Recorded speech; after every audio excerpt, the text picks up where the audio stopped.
welcome to this week's edition of MFB News. How's your week been? I hope it's been really fantastic. The weather's been really grim, hasn't it? Apart from the last couple of days, I feel like spring is gradually clawing its way to us, and long may that continue.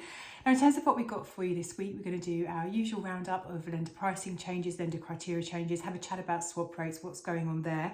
We're then going to touch on how you can finance a refurb project. I had a lender email me recently with their latest offering, and it actually really caught my attention because I think it really could, sort of help landlords out if they're looking to do a refurbishment. And then lastly, we're going to cover off the latest tenant demand and tenant rental income analysis reports from the Mortgage Works, which will just give you a flavour about what's going on across the whole country in terms of, essentially tenant demand and also what rents are doing as well. So lots of great stuff for you this week. Okay, so let's kick this off with pricing and what's been going on there. So in terms of swap rates, as of 11:30 on Tuesday evening, so 2-year swaps were at 4.531. 1 month ago, 4.219, so an uptick of 0.3% month on month. 5-year swap rates, similar story, so currently 3.993. 1 month ago, they were at 3.674, so again, a circa 30 basis point increase. Now, I think it's just worth covering off why this is and what's going on here.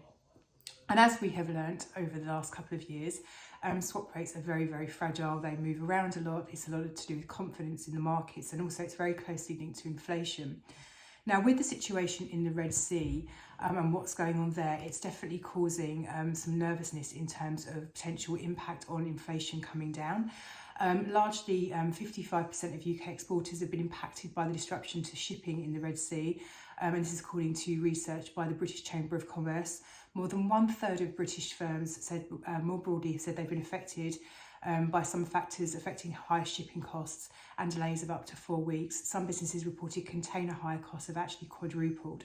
So actually the sheer cost of moving stuff around and logistics because of the situation in the Red Sea has really increased, and therefore that's going to impact on the cost of things, which could therefore impact on inflation. And that's what set the cat amongst the pigeons, mainly in terms of the capital markets and swap rates, and that's why we've seen things go up. So in order for things to sort of settle and come back down again, we're going to need to see the situation in the Red Sea really calm and start to get resolved. Now, in terms of how that's impacted lender pricing, again, actually, interestingly, like the last few weeks, it's been a bit of a mixed bag. We've seen some reductions and some increases. So let's start off with the bad news first, and then we'll end things on a good note. So in terms of increases, we've seen fleet mortgages increase their rates by 0.26%. Coventry have made reductions of up to 0.4%. Aldermore, Virgin and Molo have also made increases to their product range as well. However, reductions have been made by United Trust Bank of up to 0.5%, BM Solutions up to 0.5%, TML again up to 0.5%, and also Interbay have reduced their semi-commercial pricing. And interestingly, actually, just one to throw in here, they have also reduced the minimum loan size. So in the world of semi-commercial and commercial lending, because there's not that many lenders in that space, the lenders tend to have a minimum loan size requirement. And actually, in times gone by over COVID and stuff, this increased to up to £750,000. So what that meant is for those people who have semi-commercial properties or commercial properties who are not able to access the clearing banks like your NatWests, they're having to access the challenger banks. They simply weren't able to obtain finance because the lenders' minimum loan sizes were simply too high for them. Fast forward to now, we're seeing that ease down, and Interbay have just reduced, like I say, their minimum loan amount to £200,000. So the market is starting to gradually open up there. Now, in terms of why some lenders are able to price downwards and some are going up, I think it depends on a couple of things really. So the first thing is it's going to depend on whether they've actually made pricing reductions more recently. So if they haven't actually reduced rates since when things came down in January, they've just sat on their higher interest rates, and of course they're going to have wiggle room to bring their pricing down a bit. But also it's going to depend on how they're funded. So some lenders rely entirely on the capital markets, some are using other institutional funds, and some are using their own savers money essentially. So the cost of these funds varies depending on how the lender's set up. So that's also going to impact changes as well.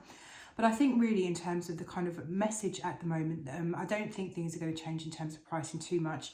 I can't see things actually going up much further, which is good news. But equally, I don't see things coming down for at least a couple of months until things in the Red Sea really start to settle. Maybe that will be quicker, I don't know. But let's just assume it's going to take at least a couple of months to really sort of iron things out. So I think we are where we are really. Now it'd be interesting to see in terms of rates how much more changes we see coming through, because as we've sort of seen now, swap rates are kind of sort of stuck where they are, but lenders are always tinkering with their pricing to try and ensure they're giving the best rates available to ensure that they can actually support lenders and also actually their money. They need their money to make money themselves, so it's in everyone's interest for lenders to try and be as competitive as they possibly can.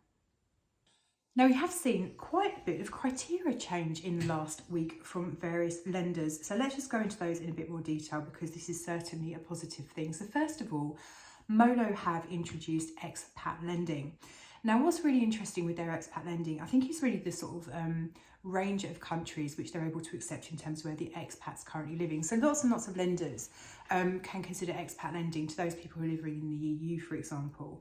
But actually, when you start going to sort of the more kind of far-flung places, a lot of lenders duck out. So Molo have got over 70 countries they can accept, and this includes the Hong Kong, Singapore, the UAE, and obviously the EU as well. And pricing here is from 5.99%. Now, in terms of expat lending, we do find that there is a much reduced appetite from lenders to lend to expats. Why is that? Well, first of all, I think it relates to credit conduct. So when you're living overseas, a lender can't do a credit search on you. So you could have what looks like a very good credit profile in the UK, but while you're overseas, you could be getting up to all sorts in terms of managing your finances, and lenders simply wouldn't necessarily have the means to find out. So that's the first thing. So underwriting is much harder.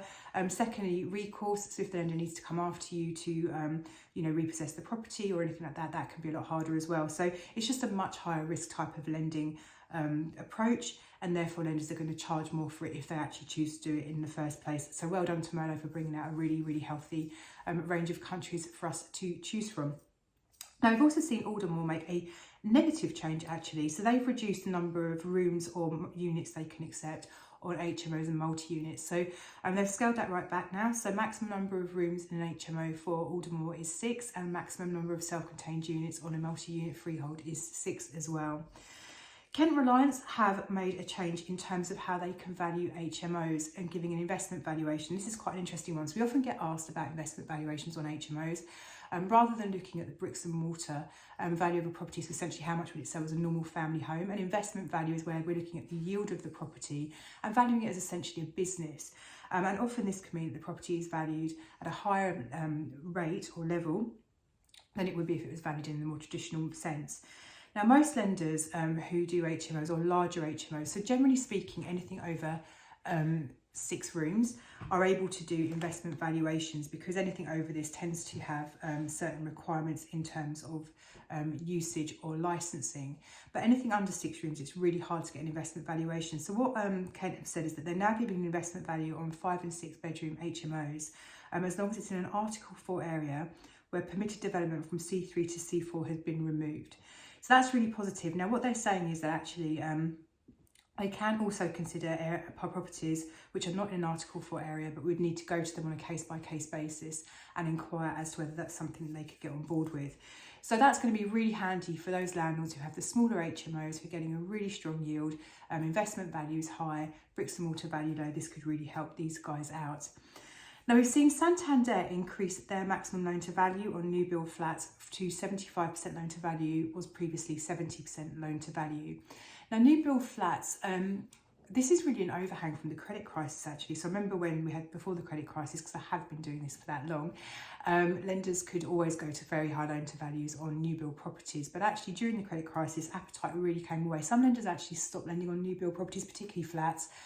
Some really reduced the maximum LTVs to sort of 50-60%, and it's just really kind of been recovering from there. Now, there are lots of lenders who can lend 75% loan to value on new build flats already, but great that Santander have kind of recognised that they're out of kilter with the market, and actually 75% loan to value is now the go for those guys.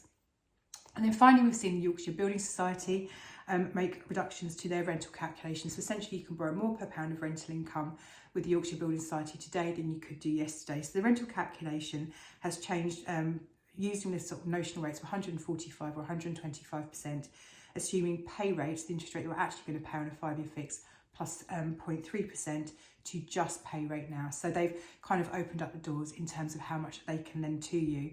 So I think in balance, not necessarily the greatest week in terms of news about lender pricing, but actually really fantastic to see that lenders really are reconsidering their lending policy and seeing how they can kind of curate a slightly more flexible approach within their risk appetite to further support landlords. I think it's fair to say at MFB we have certainly seen an uptick in the number of investors who are considering refurbishment type properties at the moment, rather than simply buying either a property that's perfectly packaged and ready to rent out. They're looking to either add value on day one by doing a refurbishment or some kind of works to the property, or indeed they're looking to simply acquire something, do some works to it and sell it on again. So a lender that we know very, very well, Octane, sent through a kind of reminder about their offering in terms of refurbishment. And because it's actually a really strong offering, and because I know that lots of landlords are considering these types of projects, I really just wanted to kind of share with you the art of the possible in terms of these types of loans. So what they can do at Octane is they can do 70% loan to value of the purchase price as a net loan on day one. So what that means is that it's 70% after they've deducted interest costs, arrangement fees, all that kind of stuff. So 70% net loan. So you would need to put in 30% up front. But what they can then do is fund up to 100% of the refurbishment costs. And actually refurbishments in terms of what's acceptable to them, it can be just things like a bit of decoration, new kitchen, new bathroom, but it can include loft conversions, side extensions, rear extensions, conversions from houses to flats, houses to HMOs, and commercial to resi as well. So I think actually just understanding the types of finance that's available for these projects is really powerful, because actually quite a lot of people have the deposits available, but then paying for the refurbishment works can be the kind of bigger challenge. So if you do have any projects like that which you're considering, the best thing to do is just give us a call and we can have a chat through your options with you and get some pricing together to show you how the cost of such a thing would land.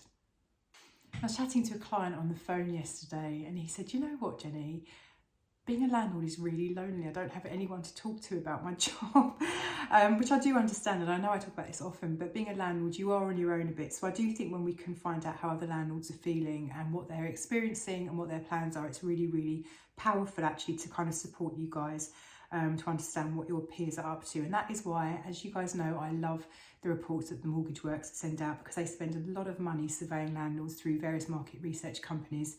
Send me a beautiful report and I just get to share it with you. So that's really nice. So first of all, they've released their tenant demand report, and this is covering off Q4 in 2023. Now, 63% of landlords in this report felt that demand had increased for rental properties, which sounds really positive, but actually this number is down by 9%. So we're back down to Q1 2022 levels in terms of tenant demand, according to this report. Now, 2 regions had increased their tenant demand report score. That was the North West and Yorkshire and the Humber, whereas West Midlands, Central London and Outer London had the biggest step down. So what this tells me is that actually there is still a really strong tenant demand out there, but actually the kind of frenetic demand that we saw last year seems to be sort of starting to gradually subside. I don't think it's going to go away. I don't think we're going into any sort of choppy waters with this, but actually it did get a little bit crazy last year, and it feels like things are just starting to settle down a little bit. Now, moving on to the rental and income analysis report, and again this is covering off Q4 2023. So the first thing to say to you is that average rents have increased by £277 since Q3. 70% of landlords have increased their rents. 51% are still planning to increase their rents in the next 6 months. However, just note that this figure of 51% sounds quite high, but this is actually down from 54% in the previous quarter. Now, landlords in Yorkshire and the Humber are most likely to increase their rents in the next 6 months. Landlords in the east of England and the West Midlands are least likely to increase their rents in the next 6 months. Now, in terms of yields, this is where things are sitting at by property type. So the average yield in HMO is 6.3%. I still don't agree with that figure. I say this every time I read this out. 6.3% on HMO actually feels incredibly weak to me. And we've got clients who are attracting far higher yields than that. But anyway, according to this report, average yield in HMO is 6.3, multi-unit freehold blocks 6.1, terraced houses 5.9, semi-detached 5.6, detached houses 5.5, and flats 5%. Now, in terms of region, I'm going to pick out the highest and the lowest performers here. So the highest yield comes from the East Midlands at 6.3%, The northwest is 6.1, then going back down, so the bottom three, so east of England 5.1, London outer 4.6, and London central 4% yields. So hopefully if you are thinking about investing in something this year, maybe that data will kind of just help empower you to make a slightly more informed choice in terms of achieving the best investment. And that's everything for this week. Because it's been quite heavy in terms of content with the lender criteria changes and then the tenant demand report, we're not going to have question of the week this week, but we will have it back in as our regular feature going forwards.